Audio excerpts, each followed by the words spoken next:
नमस्कार दोस्तों, मैं Jeet Sharma online classes study point में आप सभी का अभिनंदन करता हूं। जैसा कि वर्तमान समय में इस कोरोना महामारी के चलते हमारा पूरा भारतवर्ष जो है उसमें लॉकडाउन घोषित किया गया है और बच्चों का जो कीमती समय है, पढ़ने वाले विद्यार्थियों का जो कीमती समय है वो व्यर्थ ना जाए, इसके लिए हमने 10th क्लास के बच्चों के लिए स्पेशली विशेष तौर से 10th क्लास के बच्चों के लिए सभी सब्जेक्टों की क्लासेज जो है वो ऑनलाइन शुरू करने का प्रयास किया है। तो मैं चाहता हूं आप सभी मेरे इस चैनल को सब्सक्राइब कर दें और बेल आइकन को क्लिक कर दें, ताकि जब कभी मैं वापस बाकी सब्जेक्टों के वीडियो अपलोड करता रहूं साथ में, तो वो भी आपको मिलते रहे। धन्यवाद। मैं आज साइंस पढ़ाने जा रहा हूं और साइंस में आपको मैं केमिस्ट्री का एक चैप्टर है रसायन विज्ञान का, रासायनिक अभिक्रियाएं व उत्प्रेरक। रासायनिक अभिक्रियाएं व उत्प्रेरक जो पाठ है, इसमें सबसे पहले अपन को पता होना चाहिए रासायनिक अभिक्रियाएं क्या होती है। दैनिक जीवन में अपन देखते हैं बहुत सारे क्रियाकलाप, बहुत सारे पदार्थों में अनेक प्रकार के परिवर्तन होते रहते हैं।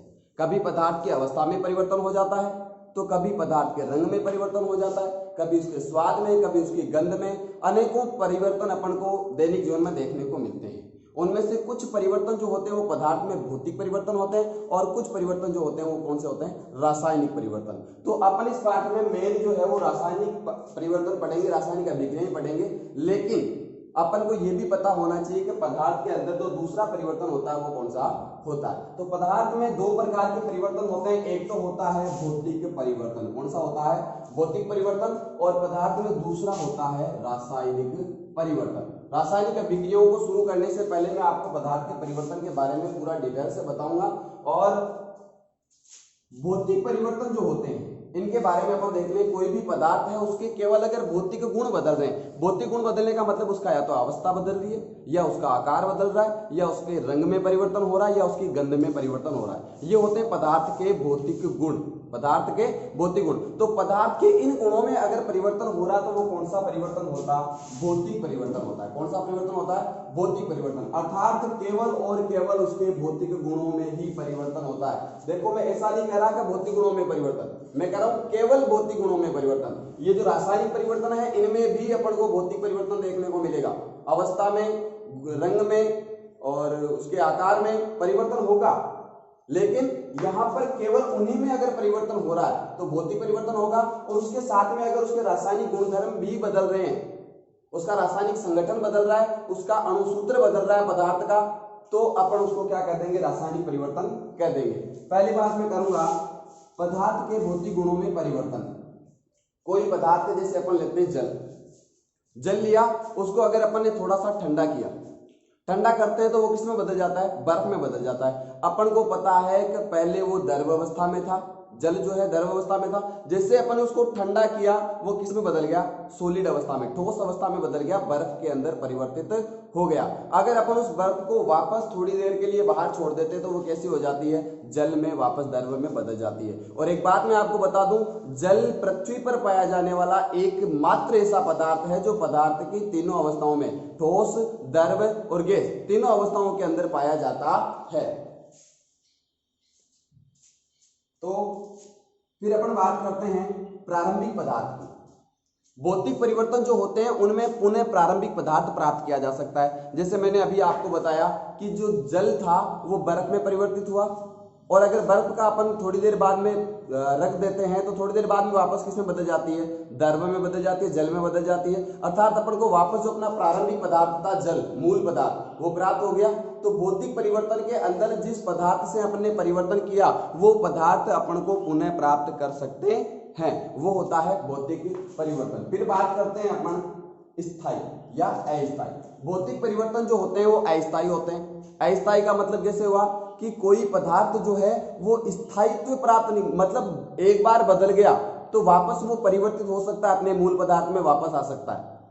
और स्थायी क्या होते हैं? एक बार जो बदल गया वो हमेशा के लिए वैसा ही रहेगा, फिर उसमें कोई परिवर्तन नहीं होता, वो होता है स्थायी। लेकिन भौतिक परिवर्तन कैसे होते हैं? अस्थायी होते हैं, अर्थात उत्क्रमणीय होते हैं। कैसे होते हैं? उत्क्रमणीय, मतलब दोनों दिशाओं में चलते हैं। मूल पदार्थ से नया पदार्थ बढ़ता है और नए पदार्थ से पुनः वापस मूल पदार्थ प्राप्त किया जा सकता है। फिर बात करते हैं अपन, नए पदार्थ का निर्माण नहीं होता, इसमें कोई भी नया पदार्थ नहीं बनता।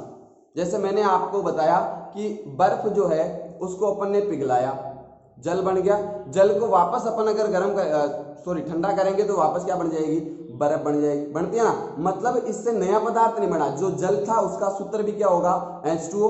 जो बर्फ बदली, बर्फ में परिवर्तन हुआ, वो बर्फ का सूत्र भी क्या होगा, H2O ही होगा। मतलब कोई नया पदार्थ बना क्या, नहीं बना। जो बर्फ है वो भी जल है और जो जल है वो भी क्या है, जल है, H2O है। अर्थात इनमें कोई परिवर्तन नहीं होता, नया पदार्थ नहीं बनता, केवल उसके भौतिक गुण बदल जाते हैं। क्या बदल जाते हैं, केवल उसके भौतिक गुण बदल जाते हैं। जैसे मैं बात करूं, अपने पास में कोई कागज है, कागज के एक पेज को अपन अगर फाड़ देते हैं, उसके टुकड़े कर देते हैं, तो वो है तो कागज ही, पहले भी कागज था, उसको फाड़ने के बाद में जो नया पदार्थ प्राप्त हुआ वो भी क्या है, कागज ही है। उसके गुणों में कोई रासायनिक गुणों में परिवर्तन हुआ नहीं हुआ। अपन किसी सेब को काट देते हैं, इसको आप ध्यान से सुनना, सेब को काट देते हैं तो एक सेब से दो टुकड़े प्राप्त हो गए, वो भी सेब ही है, लेकिन उसके अंदर कोई परिवर्तन हुआ क्या, अगर अपन कुछ समय तक उसको रख देते हैं तब उसका रंग बदल जाता है। सेब को, कटे हुए सेब को अगर रख देते हैं तो कुछ समय बाद में उसका रंग बदल जाता है, वो रासायनिक परिवर्तन है। क्योंकि उसमें जो सेब के अंदर जो आयरन होता है उसका ऑक्सीकरण हो जाता है, उसकी रासायनिक अभिक्रिया हो जाती है। मैं कह रहा हूं सेब को काटना भौतिक परिवर्तन है, जबकि सेब, कटे हुए सेब का रंग परिवर्तन होना वो क्या है, रासायनिक परिवर्तन है। एग्जाम्पल मैंने आपके सामने लिख दिया है, एक तो लिख दिया मैंने, पानी का बर्फ में बदलना। जैसे पानी को अपन ठंडा करते हैं तो क्या बन जाती है, बर्फ बन जाती है। और कागज का फटना, कागज को अगर अपन फाड़ देते हैं तो वो कागज ही रहेगा, नया पदार्थ नहीं बनता, केवल उसके भौतिक गुणों में ही परिवर्तन होता है। और कारण हटाने पर पुनः प्रारंभिक पदार्थ प्राप्त किया जा सकता है। कारण हटाने की जहां पर संभावना है वहां पर अगर अपन कारण हटा देते हैं तो अपन को पुनः प्रारंभिक पदार्थ प्राप्त हो सकता है। फिर अपन बात करते हैं रासायनिक परिवर्तन की। किसकी बात करते हैं, रासायनिक परिवर्तन की। रासायनिक परिवर्तन में क्या होगा, देखो, भौतिक गुणों के साथ साथ रासायनिक गुणों में भी परिवर्तन होगा। अर्थात उसका रासायनिक संगठन बदल सकता है, उसका अणुसूत्र बदल सकता है, उसकी रासायनिक संरचना बदल सकती है, तब क्या हो जाएगा, रासायनिक परिवर्तन। जैसे मैं बात करूं कोयले को जलाना, अगर अपन कोयले को जलाते हैं, कोयले में क्या होता है, कार्बन, और अगर उस कोयले को अपन जलाएंगे तो उसके कार्बन का ऑक्सीजन से अभिक्रिया होगी, और वो कार्बन जो है वो ऑक्सीजन से अभिक्रिया करके कार्बन डाइऑक्साइड बनाता है। क्या बनाता है, कार्बन डाइऑक्साइड। ये कार्बन है कोयले में उपस्थित, इसको जैसे अपन ऑक्सीजन से अभिक्रिया, किसी भी पदार्थ के दहन का मतलब है उसकी ऑक्सीजन से अभिक्रिया करवाना, उसको ऑक्सीजन के साथ में, क्योंकि किसी पदार्थ को जलाने के लिए किसकी आवश्यकता होती है, ऑक्सीजन की। तो जैसे अपन उस कोयले के कार्बन को ऑक्सीजन से अभिक्रिया करवाते हैं तो क्या बन जाती है, कार्बन डाइऑक्साइड बन जाती है। अब क्या आप उस कार्बन डाइऑक्साइड से वापस कोयला बना सकते हैं, क्या नहीं बना सकते। अर्थात नया पदार्थ बन गया और पुनः मूल पदार्थ या प्रारंभिक पदार्थ प्राप्त नहीं किया जा सकता। अपन उस कार्बन डाइऑक्साइड गैस से CO2 जो बन गई, उस CO2 से वापस कोयला प्राप्त कर सकते हैं क्या, गैस से वापस कोयला बढ़ेगा क्या, कतई नहीं बढ़ता है। इसलिए ये परिवर्तन कैसे होते हैं, प्रारंभिक पदार्थ जो है वो प्राप्त नहीं किया जा सकता। सामान्यतया कुछ अभिक्रियाएं, इसके मैं आपको आज भी बताऊंगा रासायनिक परिवर्तन के, कुछ अभिक्रियाएं ऐसी भी होती है जिनसे अपन को पुनः प्रारंभिक पदार्थ प्राप्त हो जाता है, लेकिन सामान्यतया मैक्सिमम कंडीशन के अंदर अपन को नया पदार्थ जो है वो प्राप्त हो जाता है, पुनः प्रारंभिक पदार्थ प्राप्त नहीं होता, जो पहले था वो प्राप्त नहीं होगा। ये स्थायी होते हैं, एक बार जो नया पदार्थ बन गया वो बन गया, उससे वापस पुराना वाला पदार्थ या पहले वाला प्रारंभिक या मूल पदार्थ प्राप्त नहीं होगा। फिर बात करते हैं नए पदार्थ का निर्माण। एक नया ही पदार्थ बन जाता है, पहले कोयला था उससे कार्बन डाइऑक्साइड गैस बन गई, नया पदार्थ बन गया। अगर मैंने कहूं उस कागज को फाड़ना भौतिक परिवर्तन था, लेकिन अगर मैं उस कागज को जला दूं, उस कागज को क्या कर दूं, जला दूं, तो कागज को जला देने से आपको पता होगा उसकी राख बन जाती है, नया पदार्थ बन गया। अब आप उस राख को कितना भी कूट लो, कितना भी पीट लो, लेकिन उससे वापस कागज नहीं बनेगा। उसमें क्या हो गया, रासायनिक परिवर्तन हो गया, उसका रासायनिक संगठन बदल गया। अब उससे वापस जो है वो कागज नहीं बन सकता। राख से कागज बनता है क्या, नहीं बनता। मैं बात करूंगा आपके घरेलू स्तर पर। अपन दूध से दही परिवर्तित करते हैं या दूध से दही बनाते हैं। दूध में थोड़ा सा अपन क्या करते हैं, रासायनिक परिवर्तन करते हैं, छाछ या दही मिला देते हैं, तो उससे क्या बन जाता है, नया पदार्थ दही बन जाता है। अब उस दही को आप कितना भी कुछ भी कर लो, उसके साथ में वापस दूध प्राप्त नहीं होता है क्या। अर्थात ये परिवर्तन कौन सा है, रासायनिक परिवर्तन है, जिसमें पदार्थ के रासायनिक गुण बदल जाते हैं, पदार्थ में रासायनिक परिवर्तन हो जाता है, नए पदार्थ का निर्माण हो जाता है। अनुत्क्रमणीय, ये एक ही दिशा में चलने वाले होते हैं, एक दिशीय परिवर्तन होते हैं। जैसे अभी आपको बताया दूध से दही बन गया, अब दही से वापस दूध नहीं बनेगा, एक ही दिशा में चलने वाला परिवर्तन है, नया पदार्थ बन गया, इसलिए अनुत्क्रमणीय होते हैं। जैसे एग्जांपल के तौर पर मैंने आपके सामने लिखा है कोयले का दहन। कोयले का दहन, कोयले में कार्बन होगा, उसकी ऑक्सीजन से अभिक्रिया होगी, कार्बन डाइऑक्साइड नई गैस प्राप्त हो जाती है, नया पदार्थ प्राप्त हो जाता है, जिससे अपन को पुनः प्रारंभिक पदार्थ कोयला या कार्बन प्राप्त नहीं होता। समझ में आ रहा है। नेक्स्ट बात अपन करेंगे रासायनिक अभिक्रिया। अब आ जाते हैं अपन इस रासायनिक अभिक्रिया पे। अभी मैंने आपको बताया ये रासायनिक परिवर्तन, इस रासायनिक परिवर्तन का सीधा सा संबंध किससे होगा, रासायनिक अभिक्रियाओं से। किससे होगा, रासायनिक अभिक्रियाओं से। अर्थात किसी भी पदार्थ के अगर रासायनिक गुण बदलते हैं या उसमें रासायनिक परिवर्तन हो जाते हैं, यह क्रिया ही क्या कहलाती है, रासायनिक अभिक्रिया कहलाती है। कोई पदार्थ था, उस पदार्थ में रासायनिक परिवर्तन हुआ, ये रासायनिक परिवर्तन होने की क्रिया जो है वो क्या कहलाती है, रासायनिक अभिक्रिया कहलाती है। आप इसका स्क्रीनशॉट ले लीजिए, फिर मैं आगे बढ़ाता हूं। हाँ, तो आप सभी साथ साथ में स्क्रीनशॉट लेते रहें, ताकि आपको ये नोट्स भी आराम से आप लिख सको, है ना। तो अपन ने रासायनिक अभिक्रिया की परिभाषा पढ़ी थी कि कोई भी पदार्थ है, उसके अंदर जो रासायनिक परिवर्तन होने की क्रिया है वो रासायनिक अभिक्रिया कहलाती है। अब जो रासायनिक अभिक्रिया है उसको रासायनिक समीकरण के रूप में व्यक्त किया जाता है। किसमें व्यक्त किया जाता है, रासायनिक समीकरण के अंदर व्यक्त किया जाता है। देखो रासायनिक समीकरण होता क्या है, किसी रासायनिक अभिक्रिया में पदार्थों को उसके प्रतीकों तथा अणुसूत्रों के रूप में लिखना ही रासायनिक समीकरण कहलाता है। कोई रासायनिक अभिक्रिया हुई, जैसे मैंने आपको बताया कि कोयले का दहन या कोयले कार्बन का ऑक्सीजन से अभिक्रिया, कार्बन की ऑक्सीजन से अभिक्रिया में कार्बन डाइऑक्साइड गैस बनती है, ये तो होगी रासायनिक अभिक्रिया। अब इसको शॉर्ट में संक्षिप्त के अंदर लिखने के लिए अपन क्या करते हैं, उसके अणुसूत्रों का, जो उस रासायनिक समीकरण में, उस रासायनिक अभिक्रिया में जो पदार्थ काम में आए, उन पदार्थों को, उन तत्वों को, उन यौगिकों को उनके प्रतीकों के रूप में लिखना या उनके अणुसूत्रों के रूप में व्यक्त करना ही क्या कहलाता है, रासायनिक समीकरण। सीधी सी बात, किसी भी रासायनिक अभिक्रिया को संक्षिप्त में लिखने के लिए, उसको छोटा रूप देने के लिए अपन क्या करते हैं, उन पदार्थों को उनके प्रतीकों में या उनके अणुसूत्रों के रूप में लिख देते हैं, वो क्या कहलाता है, रासायनिक समीकरण। मतलब किसी भी रासायनिक अभिक्रिया को रासायनिक समीकरण के द्वारा लिखा जाता है या व्यक्त किया जाता है संक्षिप्त में। जैसे अपन बात करते हैं अभिक्रिया में कार्बन और ऑक्सीजन, कार्बन और ऑक्सीजन दोनों की अभिक्रिया से कार्बन डाइऑक्साइड बनता है। क्या बनता है, कार्बन डाइऑक्साइड। अब ये तो होगी अपनी रासायनिक अभिक्रिया। अब इसका रासायनिक समीकरण क्या होगा, C+O2 = CO2। मतलब कहने का कार्बन का प्रतीक क्या होता है, C, ऑक्सीजन का सूत्र क्या होता है, O2 होता है, C+O2 दोनों से क्या बन गया, CO2। कार्बन डाइऑक्साइड का सूत्र क्या होता है, CO2। मतलब इस रासायनिक अभिक्रिया को मैंने क्या कर दिया, संक्षिप्त में C+O2 CO2, ये क्या हो गया, इसका रासायनिक समीकरण हो गया। रासायनिक अभिक्रिया को संक्षिप्त में उसके प्रतीकों तथा अणुसूत्रों के रूप में व्यक्त करना ही रासायनिक समीकरण कहलाता है।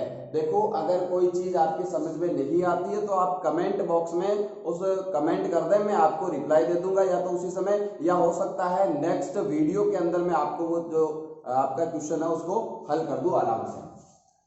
फिर रासायनिक समीकरण जब आपने लिखा तो आपने देखा तीर के निशान के इधर बाईं तरफ और इधर दाईं तरफ आपने कुछ पदार्थ या कुछ अणुसूत्र लिखे नहीं लिखे। तो जो पदार्थ अभिक्रिया में काम में आ रहे थे कौन कौन से, एक तो कार्बन और एक ऑक्सीजन। काम में तो ये आ रहे थे, ये तो हो गए अभिकारक। अभिक्रिया करने वाले कार्य क्या कहलाते हैं, अभिकारक, या इनको अभिकर्मक भी कहते हैं। क्या कहते हैं, अभिकर्मक। मतलब अभिक्रिया में कर्म करने वाले, अभिक्रिया में कार्य करने वाले पदार्थ जो है वो क्या कहलाते हैं, अभिकारक या अभिकर्मक कहलाते हैं। और उन अभिकारकों से जो पदार्थ बना वो पदार्थ क्या कहलाएगा, उत्पाद, या जिसको क्रियाफल, क्रिया के दौरान बनने वाला फल, उत्पाद या फिर क्रियाफल कहते हैं। अर्थात अभिक्रिया के अंदर जो नया पदार्थ अपन को प्राप्त हुआ है, जो उत्पाद अपन को प्राप्त हुआ है, उसको अपन क्या करते हैं, तीर के निशान के दाईं तरफ लिखते हैं। अभिकारकों को किधर लिखा जाता है, बाईं तरफ। उत्पाद को किधर लिखा जाता है, तीर के दाईं तरफ। समझ में आ रहा है? देखो अभिकारक क्या होते हैं, अभिक्रिया में भाग लेने वाले पदार्थ, अभिक्रिया में काम में आने वाले पदार्थ क्या कहलाते हैं, अभिकारक, या इनको क्रिया कारक भी कहते हैं। दूसरा उत्पाद, अभिक्रिया में बनने वाला जो नया पदार्थ है, अभिक्रिया में जो भी नया पदार्थ बनता है, अभिकारकों की क्रिया के दौरान जो अपन को फल प्राप्त होता है उसको क्रियाफल या फिर उत्पाद कहते हैं। और तीर के निशान के बाईं तरफ तो किनको लिखा जाता है, अभिकारकों को, और तीर के बाईं तरफ दाईं तरफ जो है वो क्या लिखा जाता है, उत्पाद लिखा जाता है। आप इसका स्क्रीनशॉट लें ताकि मैं आगे आपको पढ़ाऊं।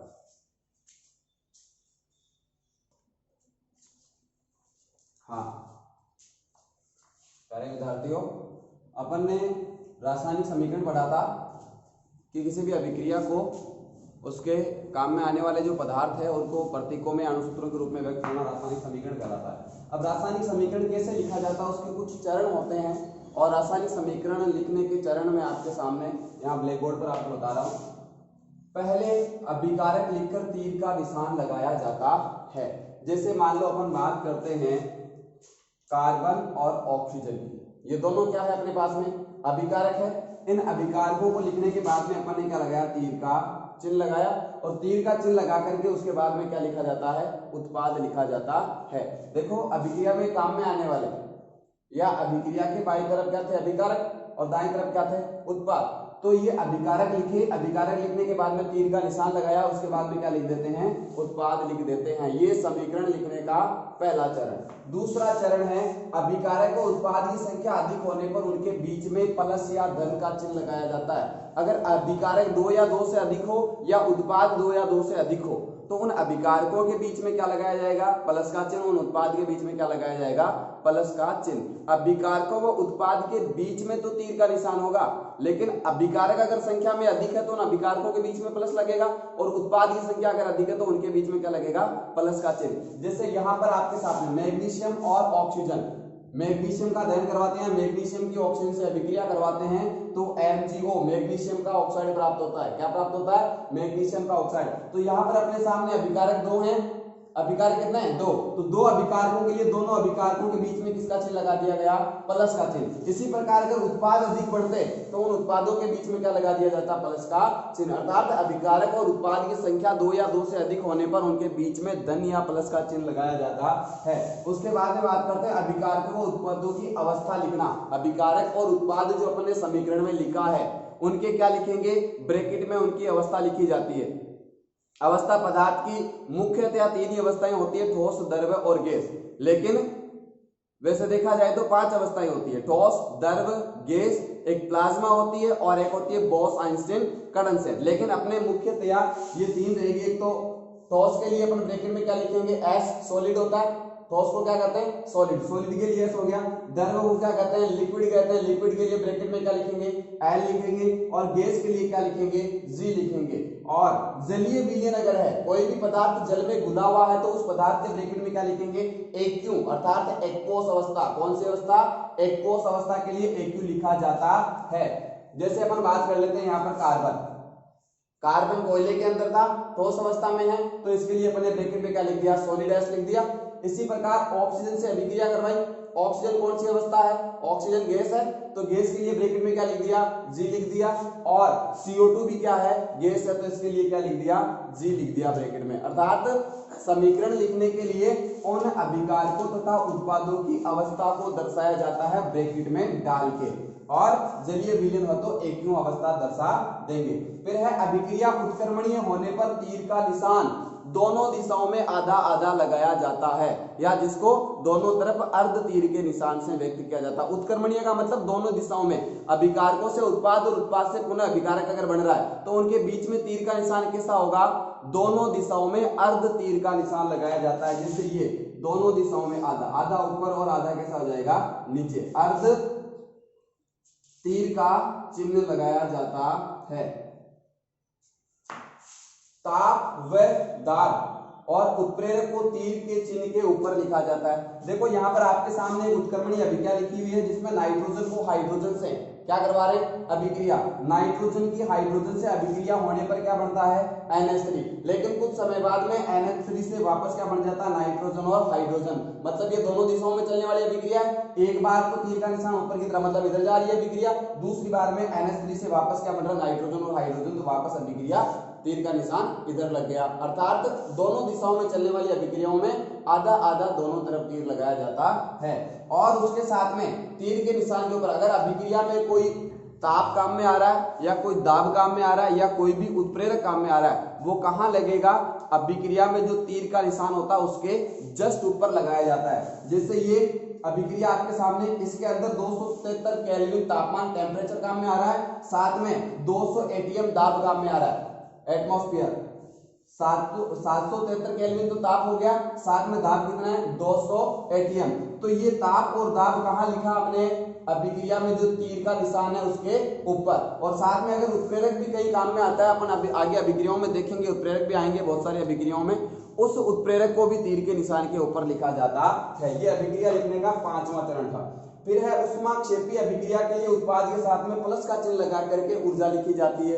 उष्माक्षेपी, क्षेपी का मतलब उष्मा का क्या करने वाली, उत्सर्जन करने वाली। अगर किसी भी रासायनिक अभिक्रिया में उष्मा बन रही है या उष्मा बाहर निकल रही है तो आपको पता होगा धन का चिन्ह लगा करके, जैसे यहाँ पर N2+3H2 NH3 बना उत्पाद और साथ में उष्मा बाहर निकल रही थी और वो ऊर्जा कितनी निकल रही है, 10.5 किलो कैलोरी प्रति मोल। मतलब एक मोल के अंदर 10.5 किलो कैलोरी उष्मा ऊर्जा बाहर निकल रही है। तो जिसमें उष्मा का उत्सर्जन होता है उसमें तो उत्पाद के साथ में किसका चिन्ह लगेगा, प्लस का। और कुछ अभिक्रिया उष्मा शोषी का मतलब अवशोषण करने वाली, उष्मा का अवशोषण करने वाली अभिक्रियाएं जिनमें उष्मा देनी पड़ती है अभिक्रिया को कंप्लीट करने के लिए, अभिक्रिया को संपन्न करवाने के लिए उसको उष्मा देनी पड़ रही है। तो यहाँ पर अपन देखो नाइट्रोजन और ऑक्सीजन, इन दोनों की अभिक्रिया से नाइट्रोजन डाइऑक्साइड बनाने के लिए, NO2 बनाने के लिए अपन को क्या करना पड़ेगा, 21.5 किलो कैलोरी प्रति मोल उष्मा ऊर्जा देनी पड़ रही है। तो जिसमें उष्मा का अवशोषण होता है यह उष्मा शोषी अभिक्रिया कहलाएगी। और उष्मा शोषी के लिए अपन को क्या करना पड़ता है, माइनस का चिन्ह लगा करके जितनी उष्मा ऊर्जा काम में आ रही है उसको लिखा जाता है उत्पाद के साथ में। तो ये हो गया अपने रासायनिक समीकरण लिखने के 6 चरण। अब 7वां चरण जो है वो है रासायनिक समीकरण को संतुलित करना। क्योंकि आपने पढ़ा होगा रासायनिक अभिक्रियाओं में, जैसे अपन मानते हैं कि 1 लीटर दूध में अगर अपन ने 100 ग्राम दूध में अगर आपने 10 ग्राम छाछ डाली है तो बनने वाला जो दही होगा वो कितना होगा, 110 ग्राम का होगा। क्योंकि 100 ग्राम दूध था और 10 ग्राम क्या था उसमें, दही या छाछ जो अपन ने डाला, तो जो नया दही उत्पाद बना वो उत्पाद कितना होगा, 110 ग्राम का। अर्थात जितना द्रव्यमान अभिकारकों का था उतना का उतना द्रव्यमान किसका होगा, उत्पाद का होगा। ये तो है नहीं कि अभी अपन ने 1 किलो दूध लिया और दही बन जाएगा 2 किलो, ऐसा तो है नहीं। 1 केजी अगर आपने दूध लिया है तो बनने वाला दही भी कितना होगा, 1 केजी ही होगा। अर्थात रासायनिक अभिक्रियाओं के दौरान द्रव्यमान का ना तो निर्माण होता है और ना ही उसमें कमी होती है। मतलब न तो द्रव्यमान बढ़ेगा और न ही द्रव्यमान कम होगा। अर्थात द्रव्यमान संरक्षित रहता है। और द्रव्यमान संरक्षित रहता है अर्थात अभिकारकों और उत्पाद दोनों का द्रव्यमान क्या रहेगा, बराबर रहेगा। इस नियम को कह देते हैं द्रव्यमान संरक्षण का नियम। क्या कह देते हैं, द्रव्यमान संरक्षण का नियम। देखो वापस सुन लेना, बहुत ही मोस्ट चीज है द्रव्यमान संरक्षण का नियम। द्रव्यमान संरक्षण का नियम कहता है रासायनिक अभिक्रियाओं के दौरान न तो द्रव्यमान को बनाया जा सकता है न द्रव्यमान को कम किया जा सकता है। अर्थात अभिक्रियाओं में न तो द्रव्यमान बनेगा और न द्रव्यमान कम होगा। जितना अभिकारकों का था उतना का उतना ही किसका रहेगा, उत्पाद का द्रव्यमान रहेगा। इसलिए अपन को अभिकारकों और उत्पाद में दोनों तरफ द्रव्यमान बराबर करने के लिए अपन उनके अणुओं की संख्या में, परमाणुओं की संख्या में वृद्धि या कमी करके दोनों तरफ क्या करेंगे, बराबर करेंगे परमाणुओं की संख्याओं को।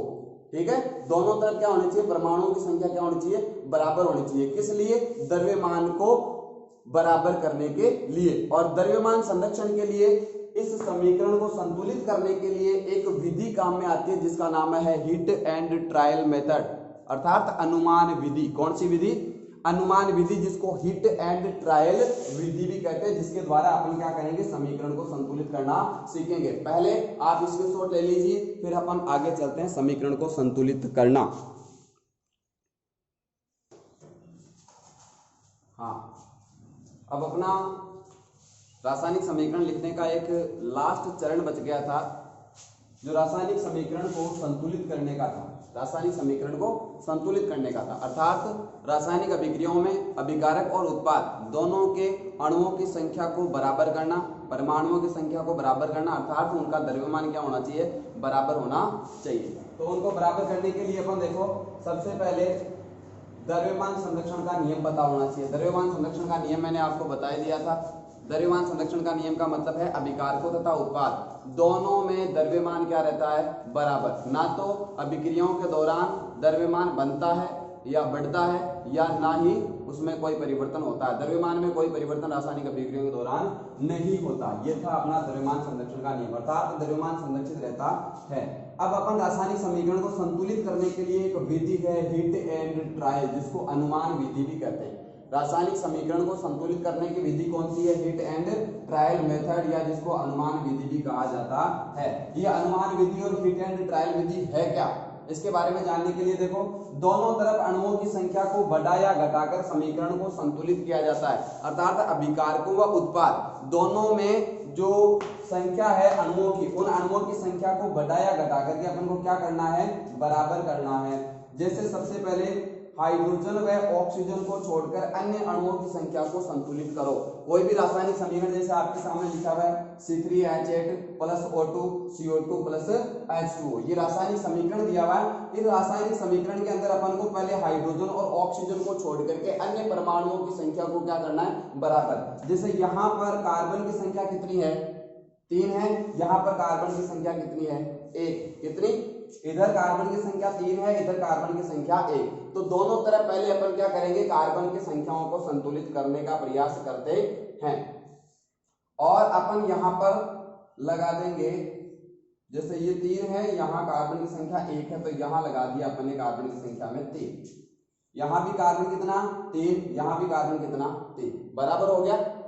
फिर अपन बात करते हैं अन्य संख्या, जो हाइड्रोजन और ऑक्सीजन को छोड़ करके अन्य परमाणुओं की संख्या बराबर होने के बाद में हाइड्रोजन को लेंगे। किसको, हाइड्रोजन को। अब देखो हाइड्रोजन इधर कितना है, 8, और इधर हाइड्रोजन कितना है, 2। इधर कितना, 8, और इधर कितना है, 2। तो यहाँ पर मैं कितना लगाऊं कि 8 हो जाए, यहाँ पर 4 लगा दो, 4 दूनी कितने हो गए, 8। इधर हाइड्रोजन कितने हैं, 8 है, इधर भी कितने हो गए, 4 दूने 8 हो गए। हाइड्रोजन इधर भी बराबर और इधर भी बराबर।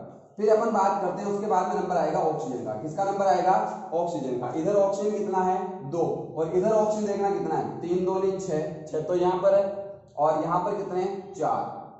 ये 4 जो सामने लगाया अपने अणुओं की संख्या बढ़ाई है, इसमें ये हाइड्रोजन भी बढ़ा है, ऑक्सीजन भी बढ़ा है। ये 3 जो बढ़ा है, कार्बन भी बढ़ा है, ऑक्सीजन भी बढ़ा है। तो 3 दूनी 6 ऑक्सीजन तो यहाँ पे, और 4 ऑक्सीजन कितने यहाँ पे, 6 और 4 कितने हो गए, 10 ऑक्सीजन हो गए। इधर ऑक्सीजन कितने हैं, 2। तो इनमें यहाँ पर कितने, इस 2 से कितने गुणा करूं कि 10 हो जाए, 5 से कर दूं, 5 दूने कितने हो गए, 10। अब देखिए यहाँ भी ऑक्सीजन कितने हैं, 10, और इधर भी ऑक्सीजन कितने हैं, 10। ये अपना समीकरण क्या हो गया, संतुलित। समीकरण को संतुलित करने के लिए फिर से सुन लेना, सबसे पहले अपन को क्या करना है, हाइड्रोजन और ऑक्सीजन को छोड़ करके अन्य जो भी परमाणु है उसकी संख्या को दोनों तरफ बराबर करो। उसके बाद में नंबर आएगा हाइड्रोजन का, उसके बाद में नंबर आएगा ऑक्सीजन का। इसी प्रकार यहाँ पर दूसरा समीकरण आपके सामने N2 + H2 और NH3 बन रहा है उत्पाद के रूप में। यहाँ पर नाइट्रोजन कितना, 2, यहाँ पर नाइट्रोजन कितना, 1। तो यहाँ 2 है, यहाँ 1 है, दोनों तरफ बराबर करने के लिए मैं यहाँ क्या लगा देता हूँ, नाइट्रोजन की संख्या 2। नाइट्रोजन बराबर हो गया दोनों तरफ। अब नंबर किसका आएगा, हाइड्रोजन और ऑक्सीजन का। ऑक्सीजन यहाँ है नहीं, हाइड्रोजन कितना है, 2। यहाँ पे हाइड्रोजन कितना हो गया, 3 दूने 6, 3 दूने 6। ये 2 जो होगा ये इसके गुणांक में होगा, गुणा होगा दोनों में, 3 दूने 6 हो गया। तो यहाँ अपन कितने लगाए कि 6 हो जाए, 3 लगाते हैं। हाइड्रोजन के सामने यहाँ कितना लगा दिए, 3, 3 दूने 6। नाइट्रोजन 2 इधर, नाइट्रोजन 2 इधर, हाइड्रोजन इधर 6, हाइड्रोजन इधर भी कितने हो गए, 6 हो गए। बात करते हैं SO2 + O2 की। दोनों अभिकारक है, उत्पाद क्या बन रहा है, SO3। हाइड्रोजन और ऑक्सीजन को छोड़ करके क्या बचा, सल्फर है। सल्फर इधर कितना, 1, और इधर भी कितना, सल्फर 1। कोई समस्या नहीं है। फिर नंबर आएगा ऑक्सीजन का। ऑक्सीजन इधर कितना 2 और 2 4 और इधर कितना है 3 है।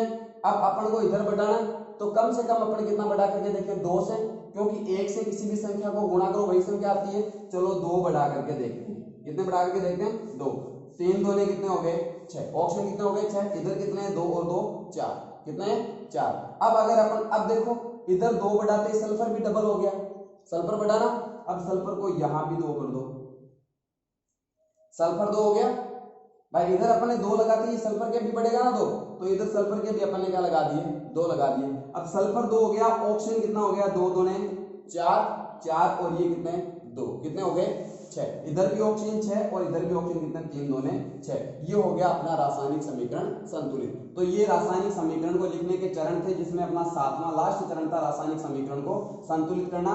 एक बार आप इसका स्क्रीनशॉट ले लीजिए। और दोस्तों अभी तक अगर आपने इस चैनल को सब्सक्राइब नहीं किया है तो चैनल को सब्सक्राइब कर दें, बेल आइकन दबा दें, ताकि अभी मैं जस्ट उसके साइंस के बाद में आपके मैथ की है, सोशल साइंस की है और संस्कृत की है, इनकी क्लासें भी लगेगी। तो ये अगर आप बेल आइकन क्लिक कर देते हैं, जैसे ही मैं उनको अपलोड करूंगा सीधा आपके पास में इंफॉर्मेशन नोटिफिकेशन आ जाएगा। इसलिए चैनल को लाइक और सब्सक्राइब कर दें और ज्यादा से ज्यादा शेयर करें। आप इसका स्क्रीनशॉट लीजिए।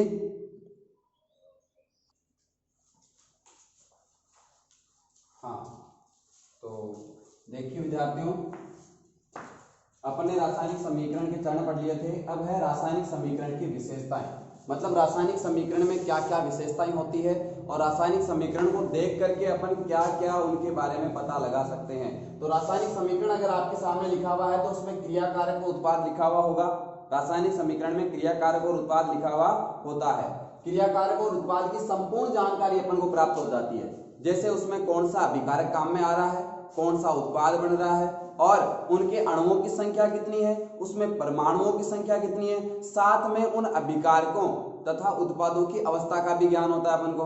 रासायनिक समीकरण जब अपन ने लिखने के चरण पढ़े थे तो उनमें पढ़ा था अवस्था भी ब्रैकेट में लिखी जाती है, पढ़ा था ना। रासायनिक समीकरण में जो अवस्थाएं होती है पदार्थों की उनको भी ब्रैकेट में लिखा जाता है, अर्थात अभिकारकों व उत्पाद की अवस्था के बारे में भी अपन को जानकारी मिलती है। अगर अपने सामने रासायनिक समीकरण लिखा हुआ है तो उस रासायनिक समीकरण को देख करके अपन उनके जो अभिकारक हैं, उनके उत्पाद जो है, उनकी अवस्था के बारे में, उनके द्रव्यमान के बारे में, उनके अणुओं की संख्या, उनके परमाणुओं की संख्या, संपूर्ण जानकारी अपन को केवल और केवल उसके रासायनिक समीकरण से प्राप्त हो जाती है। उसके बाद में देखिए ताप, दाब व उत्प्रेरक की जानकारी। कोई भी रासायनिक समीकरण लिखा हुआ है, अपन ने पढ़ा था तीर के निशान के ऊपर उसका ताप, उसका दाब और उसका उत्प्रेरक लिखा जाता है, पढ़ा था ना अपन ने। अर्थात तो कोई भी रासायनिक समीकरण अगर आपके सामने लिखा हुआ है तो उसमें कितना ताप काम में आ रहा है, कितना दाब काम में आ रहा है और कौन सा उत्प्रेरक काम में आ रहा है, वो भी अपन को जानकारी मिलती है। किससे? रासायनिक समीकरण से। फिर है ऊष्माक्षेपी व ऊष्माशोषी अभिक्रिया की जानकारी। कोई भी रासायनिक समीकरण लिखा हुआ उसको देख करके आप बता सकते हो कि रासायनिक अभिक्रिया ऊष्माक्षेपी है या ऊष्माशोषी है, क्योंकि अगर प्लस ऊष्मा लिखी हुई रहेगी, उत्पाद के साथ में अपन ने पढ़ा था उत्पाद लिख करके ऊष्मा लिखी जाती है प्लस या माइनस का चिन्ह लगा करके। अगर ऊष्माक्षेपी है तो उसमें प्लस का चिन्ह लगा करके ऊष्मा लिखी जाएगी, और ऊष्माशोषी है तो माइनस का चिन्ह लगा करके ऊष्मा ऊर्जा लिखी जाती है। तो अगर प्लस लिख करके ऊष्मा लिखी हुई उत्पाद के साथ में तो आपको पता चल जाएगा अभिक्रिया कौन सी है, ऊष्माक्षेपी। और उत्पाद के साथ में माइनस का चिन्ह लगा करके अगर ऊर्जा लिखी हुई है तो आप क्या लगा लोगे, पता कि ये अभिक्रिया कौन सी, ऊष्माशोषी अभिक्रिया, ऊष्मा का अवशोषण कर रही है। साथ में समीकरण से अपन को रासायनिक अभिक्रिया की उत्क्रमणीयता का भी पता चलता है कि रासायनिक अभिक्रिया उत्क्रमणीय है या नहीं है, अनुत्क्रमणीय है या नहीं है। क्योंकि अपन ने पढ़ा था रासायनिक अभिक्रिया उत्क्रमणीय है तो उसमें तीर के निशान जो है वो अर्ध तीर के निशान दोनों तरफ लगाए जाते हैं। समीकरण में लगाया था अपन ने, जैसे N2 + 3H2 NH3 अपन ने बनाया था, तो NH3 में अपन ने क्या किया था, दोनों तरफ तीर के आधे आधे निशान लगाए थे। N2 + 3H2 और अपन ने बनाया था NH3 बनाया था, और इसमें जो तीर का निशान अपने था वो दोनों दिशाओं में था, और साथ में ऊपर ताप और दाब भी लिखा हुआ था। 773 केल्विन ताप था और 200 एटीएम एटमॉस्फेयर दाब था। हाँ, तो यहाँ पर अपन ताप और दाब का भी पता लगा सकते हैं और रासायनिक अभिक्रिया। अब यहाँ पर तीर का निशान दोनों तरफ, इसका मतलब ये कौन सी अभिक्रिया है? उत्क्रमणीय अभिक्रिया, दोनों दिशाओं में चलने वाली, अभिकारकों से उत्पाद और उत्पाद से पुनः अभिकारक बनने वाली अभिक्रिया है। अर्थात समीकरण को देख करके अपन उसके अंदर काम में जो तीर का निशान आया उसके आधार पर अपन उसकी उत्क्रमणीयता का भी पता लगा लेते हैं। अब रासायनिक समीकरण की कुछ कमियां भी थी। रासायनिक समीकरण में दो कमियां थी जिनको अपन रासायनिक समीकरण की सीमाएं भी कह सकते हैं। पहली कमी थी अभिक्रिया की पूर्णता की जानकारी नहीं होती। अगर ये आपके सामने समीकरण लिखा हुआ है, आप इस समीकरण को देख करके बता सकते हो क्या ये समीकरण पूर्ण हो गया या नहीं हुआ या चल रहा है? अर्थात समीकरण को देख करके उस अभिक्रिया की पूर्णता की जानकारी प्राप्त नहीं होती कि कब कंप्लीट होगी या कंप्लीट हो गई क्या, इसके बारे में अपन को समीकरण से पता नहीं चलता। दूसरी बात है क्रियाकारक और उत्पाद की सांद्रता की जानकारी नहीं मिलती। अब आपको पता है क्या ये इनकी सांद्रता कितनी कितनी है? आपको पता है क्या रासायनिक समीकरण से कितनी कितनी सांद्रता अपन ने काम में ली है? अभिकारकों की सांद्रता कितनी है, उत्पाद की सांद्रता कितनी है? तो ये रासायनिक समीकरण को देख करके अपन नहीं बता पाते हैं कि अभिकारक और उत्पाद जो है उनकी सांद्रता कितनी है। तो ये दो इस रासायनिक समीकरण की कमियां थी और ये रासायनिक समीकरण की विशेषताएं हैं जिनको अपन गुण कह सकते हैं, ये थी। अब अपन पाठ का मेन जो चैप्टर है रासायनिक अभिक्रियाओं के प्रकार वो प्रारंभ करते हैं। देखो रासायनिक अभिक्रियाओं के प्रकार में रासायनिक अभिक्रियाएं अलग अलग आधार पर बहुत प्रकार की होती है। बंधों के जुड़ने व टूटने के आधार पर, उत्क्रमणीयता के आधार पर अनेक प्रकार के होते हैं। अपन यहाँ पर कुछ रासायनिक अभिक्रियाओं के प्रकार पढ़ेंगे जिनमें पहला अपने प्रकार होगा कौन सी अभिक्रिया है? संयोजन अभिक्रिया। कौन सी अभिक्रिया होगी? संयोजन। देखो संयोजन का मतलब क्या होता है? संयोग। संयोग का मतलब जुड़ना, संयोग का मतलब जुड़ना। संयोजन अर्थात योग होना। जैसे मैं बात कहूं ये दो पदार्थ है या दो में इनको अभिकारक कर दूं, दो यौगिक कर दूं, ये दोनों पदार्थ अगर आपस में जुड़ करके एक ही पदार्थ बना लेते हैं, क्या बना लेते हैं? एक ही पदार्थ बना लेते हैं, तो इनमें इन पदार्थों का योग हुआ। इनके अंदर पहले कोई संबंध नहीं था, लेकिन रासायनिक अभिक्रिया के बाद में इनमें क्या बन गया? संबंध। जब पति पत्नी अनजान होते हैं, सगाई ब्याह नहीं होता है, तब वो एक दूसरे से अनजान होते हैं, लेकिन जब उनकी शादी हो जाती है तब उनके बीच में एक बंध बन जाता है, उनमें एक बंधन बन जाता है, वो बंधन होगा संयोजन अभिक्रिया। कौन सी होगी? संयोजन अभिक्रिया। ये दोनों अलग अलग थे, इनके बीच में पहले कोई बंध नहीं था, जब ये आपस में जुड़े इनके बीच में क्या बन गया? एक बंध बन गया। क्या बन गया? बंध बन गया, बंधन बन गया। तो ये हो गई संयोजन अभिक्रिया जिसमें दो या दो से अधिक, यहाँ पर अधिक भी हो सकते हैं, अभिकारक आपस में जुड़ेंगे, लेकिन उत्पाद कितना होगा? एक होगा। अर्थात उनका क्या हो गया? संयोग हो गया, योग हो गया। देखो संयोजन अभिक्रिया को अपन युगात्मक अभिक्रिया भी कह सकते हैं और युग्मन अभिक्रिया भी कह सकते हैं, है ना। तो ये अभिक्रियाएं जो जहां पर जुड़ने का अर्थ निकलता हो, अर्थात तो दो या दो से अधिक पदार्थ जुड़ रहे हो। जैसे मैं बात करूं आपके सामने कार्बन प्लस ऑक्सीजन CO2, देखो ये दो अलग अलग अभिकारक थे, लेकिन दोनों जुड़ करके क्या बन गया? एक ही उत्पाद बन गया। तो ये अभिक्रिया कौन सी है? संयोजन अभिक्रिया कहलाती है। इसमें नए बंधों का निर्माण होता है। इनके बीच में पहले कोई बंध नहीं था, लेकिन यहां पर इनके बीच में क्या हो गया? बंध बन गया, नए बंधों का निर्माण होता है। ये होगी अपनी संयोजन अभिक्रिया। दूसरी अभिक्रिया है अपने इसकी जस्ट विपरीत, वो है वियोजन, या जिसको अपन कह देते हैं अपघटन अभिक्रिया। कौन सी क्रिया? अपघटन अभिक्रिया। वियोजन या अपघटन, देखो संयोजन में जोड़ रहे थे, वियोजन या अपघटन में क्या कर देंगे? तोड़ देंगे। अपघटन का मतलब क्या होता है? टूटना। वियोजन वियोग हो जाना, वियोग का मतलब बिछुड़ जाना, दूर दूर हो जाना, लैला और मजनू का वियोग। वैसे वियोजन हो जाता है, अपघटन हो जाता है। जैसे यहां पर कोई दो पदार्थ थे, एक जगह जुड़े हुए थे, एक पदार्थ था, वो एक पदार्थ टूट करके अलग अलग पदार्थों में बट जाता है। एक पदार्थ टूट करके अलग अलग पदार्थों में बट जाता है, मतलब एक से अधिक बन गए। एक से क्या हो गए? अधिक। कब? जब इसमें अपघटन हुआ। अपने पास में एक कागज होता है, उसको तोड़ करके अपन उसके दो कर देते हैं। अपघटन हुआ उसका, पहले वो एक था, अभी कितने हो गए? दो, अर्थात वो टूट गया। जहां पर अभिकारक टूटते हैं, एक अभिकारक टूट करके अनेक उत्पाद बना लेता है, वो अभिक्रिया कौन सी होगी? वियोजन अभिक्रिया। आपने देखा था यहां जुड़ रहे हैं, यहां पर क्या हो रहे हैं? टूट रहे हैं। यहां पर बंध बढ़ रहे थे, यहां पर बंध क्या हो जाएंगे? टूट जाएंगे। जो इनके बीच में पहले बंद था वो क्या हो जाएगा, टूट जाएगा। लैला और मजनू के बीच में प्रेम का संबंध था, बंधन में थे, या ऐसे मान लो कोई पति पत्नी है, उनके बीच में बंध बना हुआ है, बंधन में है वो, लेकिन जैसे उनके बीच में क्या हो जाता है, तलाक, तो वो क्या हो जाते हैं, दोनों अलग अलग। भगवान ना करे किसी का तलाक हो, लेकिन अगर तलाक हो जाता है, पहले उनके बीच में पति पत्नी का बंधन था, बंध था, यहां पर इन दोनों के बीच में बंध है। जैसे ही इनमें तलाक हुआ, वियोजन हुआ, अपघटन हुआ, ये क्या हो गए, टूट करके दोनों अलग अलग हो गए। तो यहां पर एक पदार्थ से वह रासायनिक अभिक्रिया जिसमें एक ही पदार्थ टूट करके दो या दो से अधिक उत्पाद का निर्माण करता है, वो अभिक्रिया कौन सी होगी, अपघटन अभिक्रिया कहलाती है। अपघटन अभिक्रिया जो होती है वो 3 प्रकार की होती है। अपघटन करवाने के लिए जो पदार्थ काम में लिया जाता है, या अपघटन के लिए, स्क्रीनशॉट ले लीजिए इसका, साथ में स्क्रीनशॉट लेते रहें आप, ताकि आपको नोट्स मिल जाए।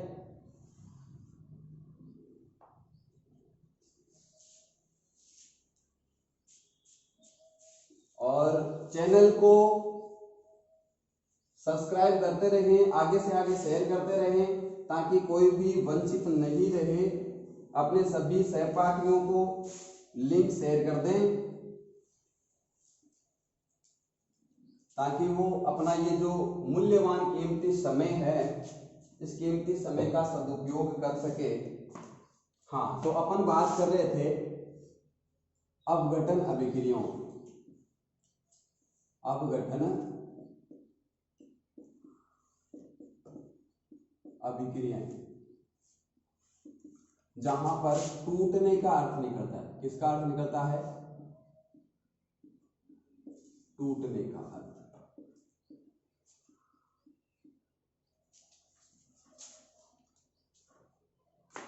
तो अपन ने पढ़ा अपघटन अभिक्रियाएं जो होती है वो 3 प्रकार की होती है। पहली अभिक्रिया में बात कर लूं, जैसे उष्मीय अपघटन, उष्मीय अपघटन, या इसको ताप अपघटन भी कहते हैं। क्या कहते हैं, ताप अपघटन। देखो, अपघटन का मतलब तो आपको पता चल गया, टूटना है। अपघटन का मतलब क्या है, टूटना। किसकी वजह से टूटना, उष्मा या ताप की वजह से टूटना। उष्मा या ताप की वजह से किसी पदार्थ को अपन गर्म करते हैं, गर्म करने पर वो 2 अलग अलग टुकड़ों में, 2 या 2 से अधिक अलग अलग टुकड़ों में टूट जाता है, बट जाता है, वो अभिक्रिया कौन सी होगी, उष्मीय अपघटन। देखो, टूट रहा है, लेकिन किसकी वजह से, उष्मा की वजह से टूट रहा, तो वो क्या हो जाएगा, उष्मीय अपघटन। जैसे मैं बात करता हूं आपके सामने कैल्शियम कार्बोनेट, एक पदार्थ है ये कैल्शियम कार्बोनेट। जैसे ही अपन इसको क्या देंगे, उष्मा, अर्थात गर्म करेंगे, ताप देंगे, ताप देने पर ये क्या हो जाता है, कैल्शियम ऑक्साइड प्लस CO2 में टूट जाता है। कैल्शियम ऑक्साइड और कार्बन डाइऑक्साइड में टूट जाता है। एक पदार्थ था, 2 अलग अलग पदार्थ बन गए, अपघटन है। किसकी वजह से अपघटन हुआ, ताप देने की वजह से, उष्मा देने की वजह से। तो कौन सा अपघटन हो गया, उष्मीय अपघटन हो गया। दूसरा इसका प्रकार होता है प्रकाश अपघटन। कौन सा अपघटन, प्रकाश अपघटन। मतलब किसकी वजह से टूटना, प्रकाश की वजह से टूटना। वह रासायनिक अभिक्रिया जिसमें एक पदार्थ प्रकाश की वजह से टूट करके 2 या 2 से अधिक उत्पाद बना लेता है, वो हो जाता है प्रकाश अपघटन। जैसे मैं बात करूं HBr, हाइड्रोजन ब्रोमाइड, इसको अगर अपन दे देते हैं क्या, HNO, अर्थात अपन इसको क्या दे देते हैं, प्रकाश दे देते हैं। क्या दे देते हैं, प्रकाश। प्रकाश लिख दो, चाहे HNO इसका जो प्रतीक है वो लिख दो।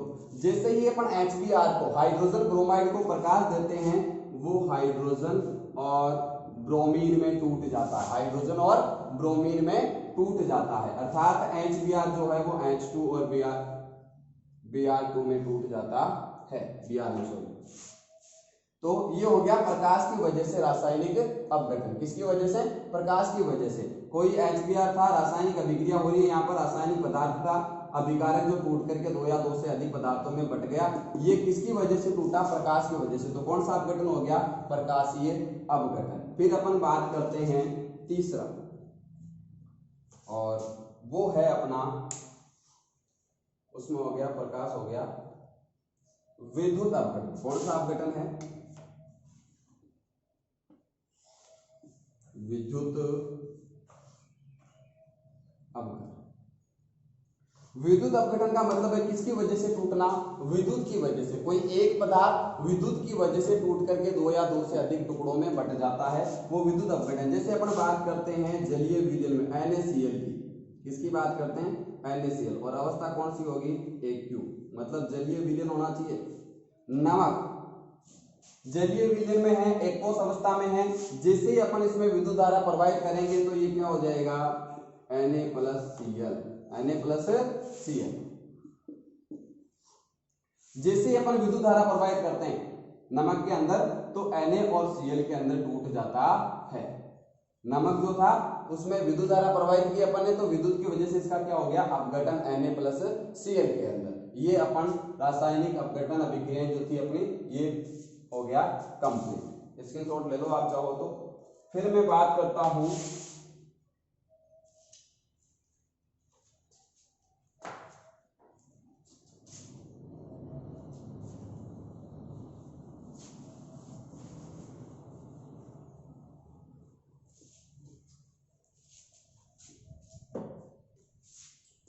तीसरी और मोस्ट रासायनिक अभिक्रिया अपने सामने होगी विस्थापन अभिक्रिया।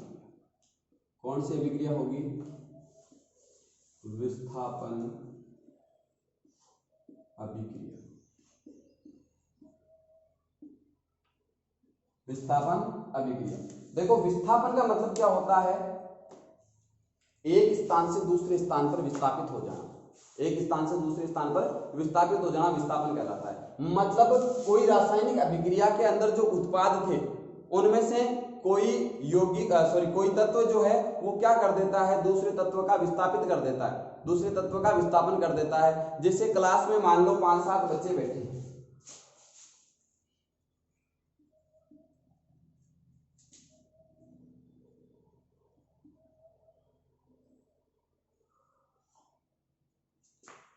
ए भी 2 बच्चे हैं और साथ में सी नाम का एक बच्चा और है। इनमें से ये जो है ये इनसे अधिक क्रियाशील है, अर्थात ये क्या है, थोड़ा हेल्थी है, इनसे शरीर में थोड़ा ठीक है। तो ये सी क्या करेगा, ये अधिक क्रियाशील है तभी ये इस ए का क्या कर सकता है, विस्थापन कर सकता है। मतलब 3 बच्चे एक साथ बैठे हैं, उनमें से जो मोटा बच्चा है वो क्या कर देगा, एक बच्चे का विस्थापन का, यहां से उठ, यहां मैं बैठूंगा, उसको उठा करके साइड में कर देता है और उसकी जगह खुद बैठ जाता है। लेकिन वो कब उठा सकता है, जब वो खुद उन सबसे अधिक क्रियाशील हो, उनसे ज्यादा इसके अंदर क्या होनी चाहिए, ऊर्जा होनी चाहिए, तभी ये उनको उठा सकता है, अन्यथा नहीं उठा सकता। अभी अपन बात कर दें ए की, ये ए इस सी को विस्थापित नहीं कर पाएगा, सी क्या कर सकता है, ए को। बी जो है वो भी इसका विस्थापन नहीं कर सकता क्योंकि ये दोनों कम क्रियाशील है। तो जो अधिक क्रियाशील तत्व होगा वो क्या कर देगा, कम क्रियाशील तत्व का विस्थापन कर देगा, उठा करके उसको साइड में बिठा देता है। अर्थात तो वह रासायनिक अभिक्रिया जिसमें अधिक क्रियाशील तत्व क्या कर देता है, कम क्रियाशील तत्व का विस्थापन कर देता है। देखो ये बड़ा था और ये सी ए जो है उसका क्या हो गया, विस्थापन। ये सी जो था इसने क्या कर दिया, ए का विस्थापन, ए की जगह कौन बैठ गया, सी बैठ गया और ए का क्या हो गया, विस्थापन। जैसे अपन बात करते हैं CuSO4 plus Zn, copper sulphate का विलयन था, उसमें अपन ने क्या डाल दिया, जिंक के टुकड़े, Zn, जिंक के टुकड़े डाल दिए। CuSO4 कॉपर सल्फेट के विलयन में अपन ने क्या डाल दिए, जिंक के टुकड़े। तो ये Zn जो है वो क्या कर देगा, Cu का विस्थापन कर देगा, यहां से इसको हटा देगा। क्यों, क्योंकि Zn जो है वो Cu से, जिंक जो है वो कॉपर से क्या है, अधिक क्रियाशील। तो क्या बन जाएगा, ZnSO4 प्लस Cu।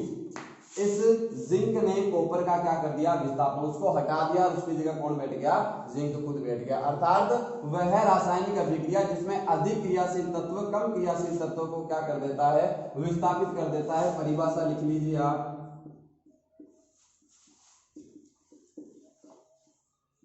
वह रासायनिक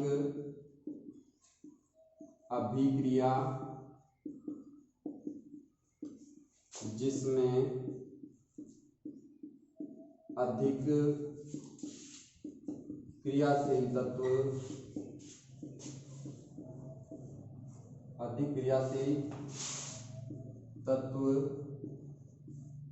कम क्रियाशील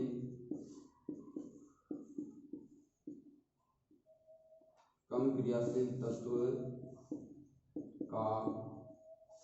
तत्व को विस्थापित कर देता है। क्या कर देता है?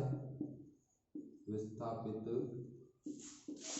कर देता है। ये होगी अपनी विस्थापन अभिक्रिया, विस्थापित कर देता है। कंडीशन है अधिक क्रियाशील तत्व ही कम क्रियाशील तत्व का विस्थापन करेगा। देखो यहां पर ध्यान देने वाली बात यह है, इनके बीच में जो बंध थे, कॉपर और सल्फेट के बीच में बंध था पहले से, है ना। तो इस जिंक ने क्या कर दिया, इनके बंधों को तोड़ करके यहाँ पे खुद बैठ गया। और जब पहले जिंक और सल्फेट के बीच में कोई बंध नहीं था, लेकिन यहाँ पर जिंक और सल्फेट के बीच में क्या हो गया, बंध बन गया। जिनके बीच में पहले बंध था वो तो देखो अलग अलग हो गए, बंध टूट गए और नए बंधों का क्या हो गया, निर्माण। अर्थात विस्थापन अभिक्रिया में पुराने बंध तो टूटते हैं और नए बंधों का क्या होता है, निर्माण। Zn और SO4 के बीच में कोई संबंध था क्या? यहाँ नहीं था। लेकिन जैसे ही Zn ने Cu का विस्थापन किया, उसने पहले तो उनके पुराने बंधों को तोड़ा और उनके बीच में खुद ने क्या करा दिया, नए बंधों का निर्माण। अर्थात वह रासायनिक अभिक्रिया जिसमें अधिक क्रियाशील तत्व कम क्रियाशील को विस्थापित कर देता है तथा पुराने बंध टूटते हैं और नए बंधों का निर्माण होता है, वो रासायनिक अभिक्रिया क्या कहलाती है, विस्थापन अभिक्रिया कहलाती है। उसके बाद में द्विविस्थापन अभिक्रिया, ये अपन पढ़ेंगे नेक्स्ट क्लास में। धन्यवाद दोस्तों, चैनल को सब्सक्राइब कर दें। वीडियो अगर आपको पसंद आया है तो लाइक कर दें।